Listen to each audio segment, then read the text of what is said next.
Go Buffs. That's what you'll hear the people in Colorado saying during 2023. Ladies and gentlemen, this is the Long Snap Podcast. I am Hunter Waldrop, and today we will be previewing and predicting the schedule of the Colorado Buffaloes heading into 2023. And there's no need to really talk about last season. I mean, Colorado 1-11, not a very good team, the worst Power 5 team last year. They did manage to get one win at home in overtime against Cal by the skin of their chin. Now, why did I choose Colorado to be the first team I decided to cover this year? They're the most polarizing team heading into the 2023 season. So many unexpecteds, man. And we all know what that reason is. That reason is Deion Sanders, Coach Prime, being brought in December to be the head coach for Colorado heading into 2023. Before we take a deep dive into all the credentials for Colorado heading into 2023, don't forget Instagram, Twitter, TikTok, all at the long snap _hunt. We're going to start posting on there daily for Twitter, episodes, channel updates, Instagram, TikTok, short YouTube clips that you will see here first. So where do you start with Colorado? Because Colorado is the hardest team to predict heading into 2023. And the reason I say that, I kind of hit on it at the intro, was there's just so many unknowns. Colorado brings in 51 players from the transfer portal. 51, by far the biggest or the largest transfer portal class of all time, actually landed second in the On3 transfer portal class recruiting rankings. They have a total of 9 4 and 5 stars that they brought in, which for Colorado is very good. Better than what they've had on their talent or on their roster as far as talent goes in years past by an astronomical amount. So let's break down offense, defense, and then we'll go over their schedule at the end. I'll go through game by game and let you know how I think Colorado is going to do this season. We'll start with the offense side of the ball first. One thing I do want to say about Coach Prime and the job he's done so far at Colorado is how good of a staff he's brought in. The offensive coordinator comes from Kent State, Sean Lewis. He was Kent State's head coach just last season. Goes from head coach to OC because he trusts what Coach Prime's doing over there at Colorado, wants to help build the culture. He runs a very unique offense, likes to throw it around a good amount, does not utilize a tight end. So that is one thing whenever you're watching Colorado football this year. You wonder why they don't throw it to the tight end. It's just not Sean Lewis's game plan. But with the running back room that Colorado has brought in through the portal and through rankings, I really do think that he's going to run the ball more than what the media or the public might think, just because of the pure talent they have in that running back room. Quarterback, Shadir Sanders. Not a whole lot to say. Everybody knows that's Deion's son. I did not get to watch a lot of Jackson State football last year, but I did watch the Celebration Bowl against North Carolina A&T. I can't remember, or North Carolina Central, I think it was, in the HBCU championship game. The kid's special, and I think as far as moving from FCS to FBS level, as long as he keeps the same pocket awareness and keeps the same accuracy, he's going to do just fine. I mean, we have an example of this last year at Washington State with Cam Ward. Cam Ward went to Incarnate Word last year, or 2 years ago, I should say, rather. Comes into Washington State, same conference, the Pac-12, and, puts on a great performance. I don't know if anybody watched the Washington State-Oregon game last year. It was actually on Big Noon Kickoff on Fox, and it was a really good game to watch. And Cam Ward, at least for 3.5 quarters, showed that moving from the FCS to the FBS, as long as you keep that accuracy and that pocket awareness, is not too bad. So back to that running back room I was hitting on. If there is one player that You don't know his name right now, but after you watch week one against TCU or after you watch Colorado play a 12-game schedule this year, you're going to be like, man, this kid's good. How have I not heard of him before? The kid's name is Alton McCaskill IV. Now, Alton McCaskill was a freshman at Houston in 2021. He led the American Conference in rushing yards. In 2022, tore his ACL, didn't get to play. Went through spring practice this past year and goes up to Dana Holgerson's like, enter in the portal, coach. I'm sorry. Doing what's best for me. Ends up landing at Colorado, and man, I think he's going to be something special. I mean, as a true freshman, ran for over 1,200 yards. Um, he's going to be somebody to watch out for in that running back room for Colorado. The next running back I want to hit on is Cavassier Smoke. Cavassier Smoke, a transfer from Kentucky, did a lot of split carries up there last year in the SEC. Very good running back, very good pickup, a good veteran for Coach Prime to have in that room, especially for this next guy I'm going to talk about, which was one of the 9, 4, and 5-star players I said Colorado has on their roster, which is running back Dylan Edwards. Dylan Edwards, going to be a true freshman. A lot of people would label him as a third down back. Lots of talent, very fast, pure runner. And I think with, learning from Alt McCaskill and learning from Cavassier Smoke, the running back room at Colorado, this year might not show because of the offensive line, which we'll get to in a second. But the future is going to be bright with Dylan Edwards running the rock. And the last skill position I want to get to is the wide receiver position. So obviously Travis Hunter's on here. Travis Hunter, the number one player in the 2021 class, went to Jackson State, followed Dion. Got injured last year at Jackson State, missed a better half of the year. Once again, I'm going to bring up the Celebration Bowl. Everybody knows that Travis Hunter plays two ways. He plays receiver and he plays corner. So who knows how much playing time he's going to get at one position rather than the other. But he is going to play both, according to Coach Prime. So depending on how much receiver he does play, that will kind of change my thoughts on how I think Colorado is going to do throughout the season. But referring back to that Celebration Bowl game, when I watched Travis Hunter play offense, when I watched him play defense, I found him a lot more impactful on the offensive side of the ball. He looked like he was just like he'd been doing it for 4 years in college when he was down there at Jackson State in that Celebration Bowl game, just making spectacular plays, getting open, finding the holes in the defense. Very, very impactful player on offense. On defense, obviously not a bad player. He's number one overall DB and athlete in the class of 21. But I feel like there's a lot more room to improve there rather than on offense. Two more wide receivers I do want to discuss. Jimmy Horn Jr. and Xavier Weaver. Both of these guys coming from the University of South Florida. USF, not a very good team last year. I think they won 2 games. But whenever you did see a bright spot in the USF offense last year, it was because of these two. They're very good ball players. Jimmy Horn Jr. in particular. His dad played in the NFL.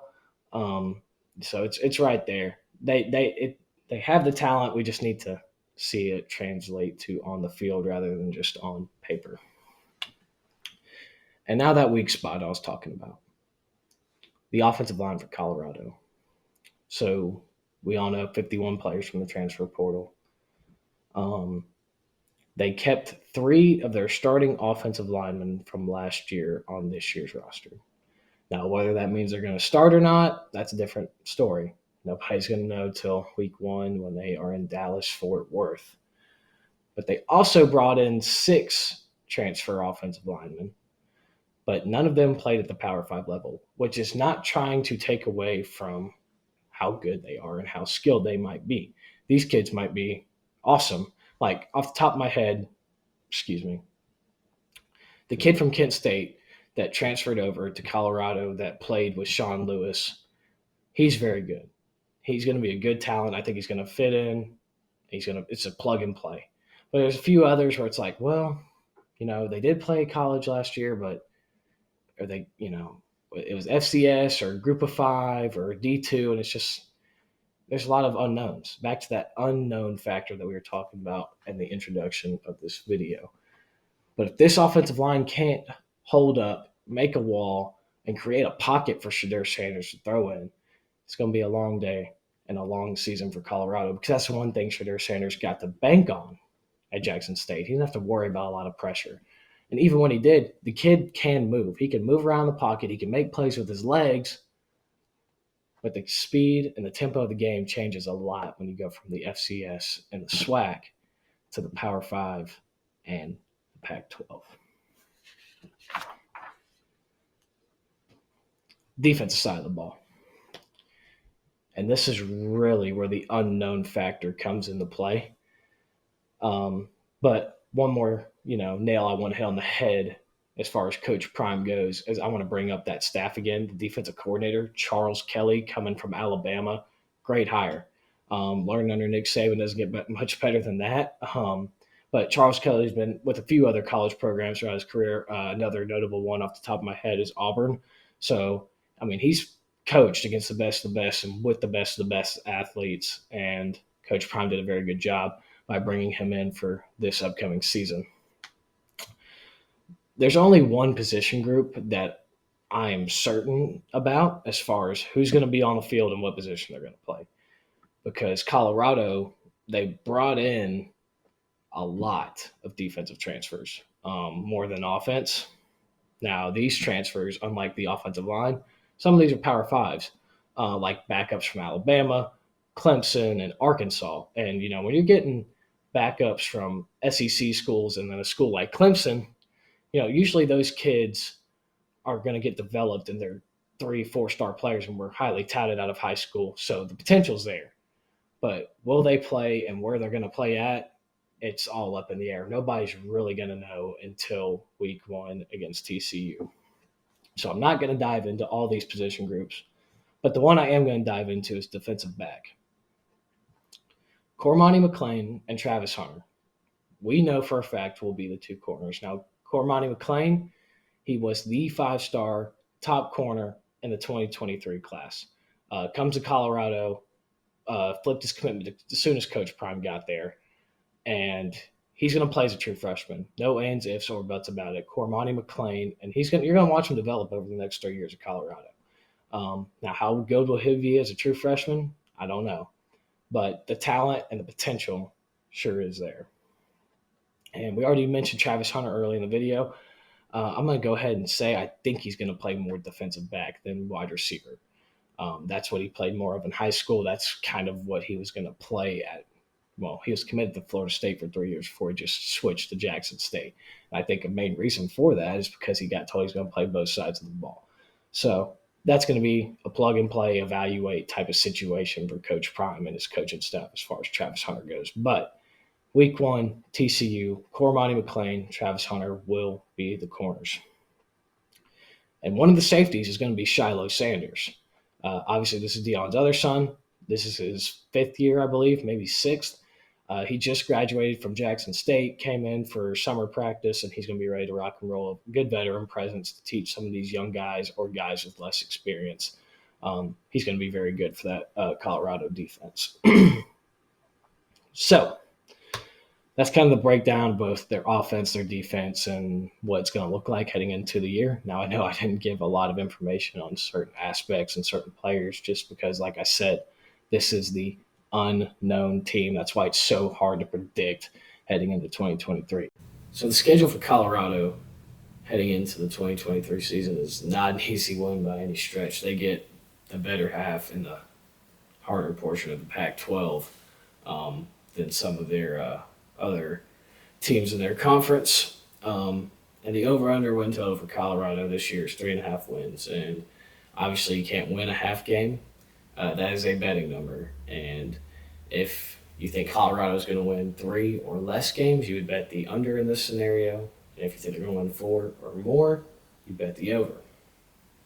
I want to talk about the spectrum that I kind of thought about whenever hearing the media or just randoms talking about Colorado. You have the left side of the spectrum and the right. And on the left side of the spectrum, you have the people saying, oh, Colorado, they suck and they're a terrible team. They're going to win one game, maybe two. They'll be lucky if they win three or four. Coach Prime's in over his head. He doesn't know what he's doing. That's not how you run a college football program. Then you have the right side of the spectrum. People saying that Colorado are going to be like, oh, I love Deion Sanders. I love Coach Prime. He was an awesome player back in the day. No way he's not going to succeed. They're going to win 10, 11 games this year. They're going to make a run at that Pac 12 championship. They're so far apart. And I haven't heard a lot of people between that, 5 to 7 win range or 5 to 8 win range. And it is hard to predict this schedule. It is. It's hard to preview this team. But we're going to try our best. I do have their schedule printed out with their wins and losses and what I think is going to happen. Some of these, well, so producer Preston, if you do not mind, throw that Colorado schedule up on the screen for me. Let the viewers have a pretty good idea of how difficult of a schedule this is. And then we will hop right on into it. So, game one, Colorado takes on TCU in Dallas Fort Worth. TCU, obviously, last year, the national championship runner ups. An immaculate story, great season, went 12-1 in the regular season, beat Michigan in the Fiesta Bowl, and then we all know what took place in LA. I don't think anybody needs to be brought up, needs to be reminded of that unless, you're a Georgia fan gloating. Um, and man, TCU, they lost a lot. They lost their quarterback. They lost one of their running backs. They lost their three best wide receivers. They lost 5 starters off their defense. I think they lost 2 or 3 of their best offensive linemen. So they have a lot of replacing to do. I know they brought in JoJo Earl from Alabama at receiver, and they brought in Trey Sanders at running back from Alabama through the portal. And if you are a TCU fan, Chandler Morris is going to be a starting quarterback. Now, for y'all that don't know, last year when TCU traveled to Boulder in week one, Max Duggan was not the starting quarterback for TCU. Sonny Dykes picked Chandler Morris to be the starting quarterback heading into 2022. Gets hurt in game one, and the rest is history. Max Duggan, Heisman finalist. I think he won the Doak Walker Award. Just a crazy story for him, obviously. Super proud of him and, overcoming adversity. But besides the point, we're here to talk about Colorado. And man, this game, this we're going to go back to that unknown factor. Like I would not be surprised if Colorado won this game 24-21. Wouldn't be shocked in the slightest. I'd be like, okay, I can definitely see that happening. But I also wouldn't be surprised if TCU won 56-0.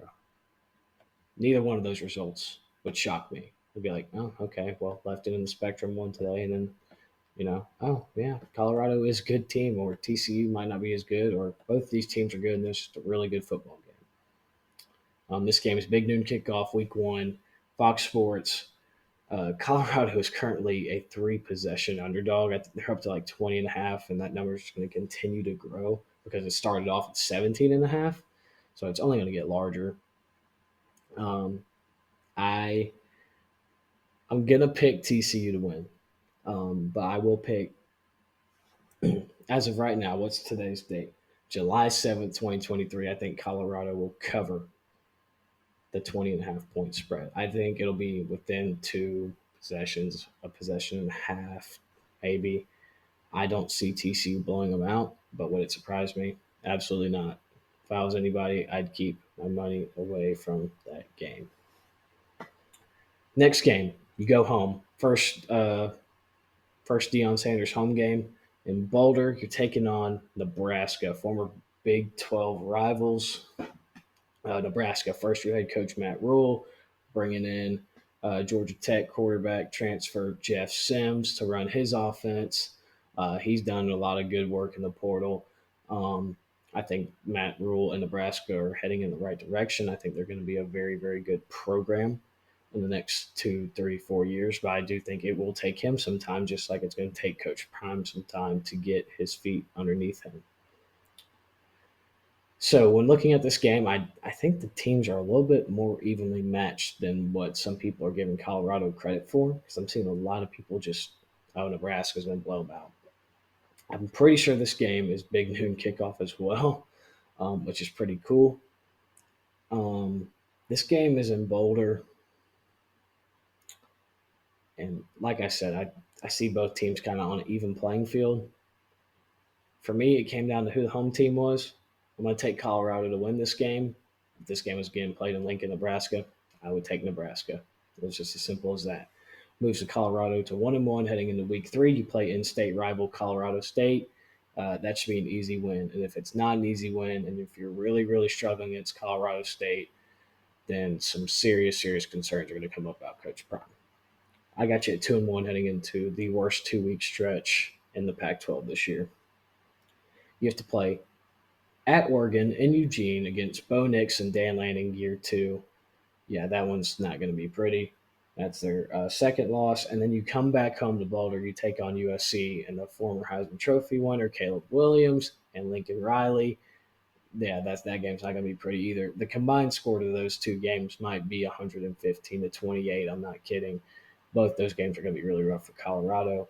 I now have you sitting at 2-3. You hit the road at Arizona State. Kenny Dillingham, first year head coach, has done pretty solid in the portal, picking up a lot of people towards the end of that first portal window. And I'm not exactly sure where to sit on Arizona State right now. I think Colorado's got more talent. I know the game's in Tempe, which I think that makes the game closer than what it probably should be. But give me the Buffs at 3-3. And then I think this is going to be the best Colorado game we see all year. Not like matchup wise. I'm talking about how we're going to see the Buffs play week by week. I think this game in particular is going to be the best Colorado team we'll see out of the 12 teams we see play week to week to week. They're at home on a Friday night, 8 p.m. Mountain Standard Time against Stanford on Fox. Stanford's in a rebuilding phase. Well, I guess Colorado could be too, but Stanford didn't flip their roster of 51 players. They're under a first-year head coach, Troy Taylor from Sacramento State. A lot of question marks for Stanford. It's just kind of gone downhill ever since Kevin Hogan and Christian McCaffrey have left there. Um, I'm picking Colorado. I think they have more talent, and I think Boulder, Colorado is going to be the loudest we have seen it in a very long time. So give me Colorado. Then you hit your bye week. So going into your bye week, I got you sitting at 4-4. You're 500. You're 2 wins away from a bowl game. You've already hit the preseason win total over in my predictions. Bye week. And then another terrible 2 game stretch after your bye week. You go on the road to UCLA, and then you come back home to Boulder. You take on Oregon State. Now, if there was any 2 weeks or any set of games that I think Colorado could go into as a massive underdog, because I'm going to tell you right now, they're going to be, depending on how they play the first 8 weeks of the season, they're going to be 17 and a half, 20 and a half point underdogs plus. And obviously, that depends on how UCLA and Oregon State are, but they might be like 28 and a half point underdogs to UCLA. Like, not very close.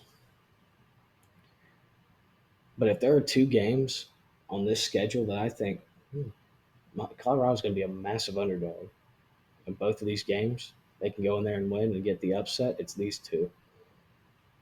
UCLA, you're playing there. Okay. What home field advantage does UCLA have? There's nobody ever there in the Rose Bowl to watch them play. I mean, yeah, it got sold out last year for the UCLA USC game for the first time in God knows how long. That was because both teams or UCLA had 1 loss, and USC, I think they had 1 loss to Utah, but they might have been undefeated at the time, and they had Caleb Williams on their team, the Heisman Trophy winner. Yeah, that game should have been sold out. So there's no home field advantage when you go to UCLA. That plays in their favor. Oregon State, I think they're going to be an improved team this year. They went 9-3 last year. 10 and Yeah, they went 9-3 regular season, 10-3 overall. They beat Florida in the Las Vegas Bowl to get that double-digit win season. And they have DJ Uyunglele coming over to town, and I think he's going to very much so improve under this offense rather than the one he was running under Brandon Streeter at Clemson. With all that being said, I still think it would take a lot of things to go the right way for Colorado to get the win. I don't think they're going to beat UCLA. I don't think they're going to beat Oregon State. And if I had to choose a game for them to upset, I'd say Oregon State because it's at home, because Oregon State likes to play at their own pace. They don't score a lot of points unless it's just given to them, like in that Florida game last year. But most of the Oregon State games that I saw last year, like at Stanford, USC, low scoring games, no high power offense, just physical, tough defense. Um, so if I had to choose one of these two teams, I would pick Oregon State, and I almost did it, but I couldn't bring myself to do it. I'm going to give Colorado two losses right there, moving them to 4-6. No, sorry. Yeah, no, wait, 1, 2, 3, 4, 5. Sorry, 4-5, heading into the last 3 weeks of the season. Taking on Arizona and at Washington State. That's your next two. So after you play two of the top half teams in the Pac-12, you get to go to. I mean, both of these teams could be considered middle of the road. Arizona probably below average, but they've gotten a little bit better every year since Kevin Sumlin's been gone. They have Jaden Delora over there, who played a phenomenal game against UCLA last year, just making magic happen on the ground and making great plays. A slept on game last year because everybody was asleep. And you go to Washington State. I already talked about Cameron Ward earlier in this video. He is very, very talented. Um, they went to a bowl game under first year head coach last year. I mean, it's not an easy schedule for Colorado. I could see them losing both of these games. I could also see Colorado winning both of these games. I think what it's going to come down to is how much the players have bought into the culture, how healthy the team is, and how developed the team has been throughout the season, how much they're meshing. You get Arizona at home, I'm going to give you the win. And that'll get you the 5 wins. Washington State,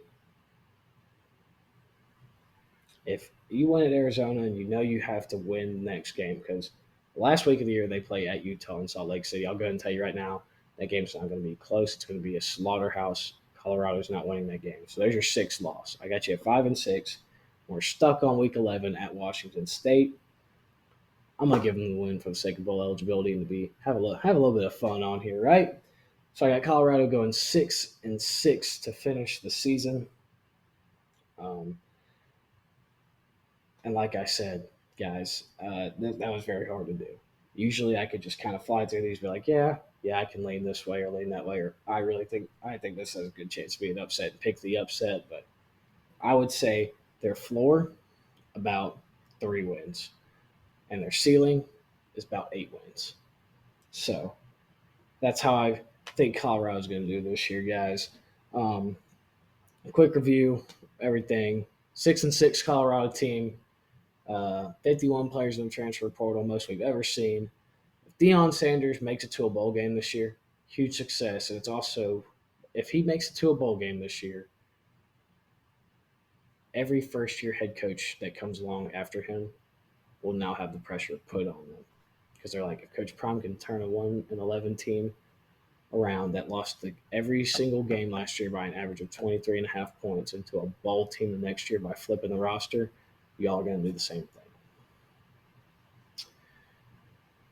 That's all I have to say about Colorado and the Buffs for 2023. 6-6 is what I have them at. Don't forget, like, subscribe, all that stuff is free. Takes 2 seconds to do. We would greatly, greatly appreciate it.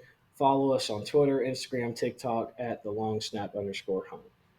Thank you for everything y'all do. Don't forget, God first and God bless. Have a blessed day.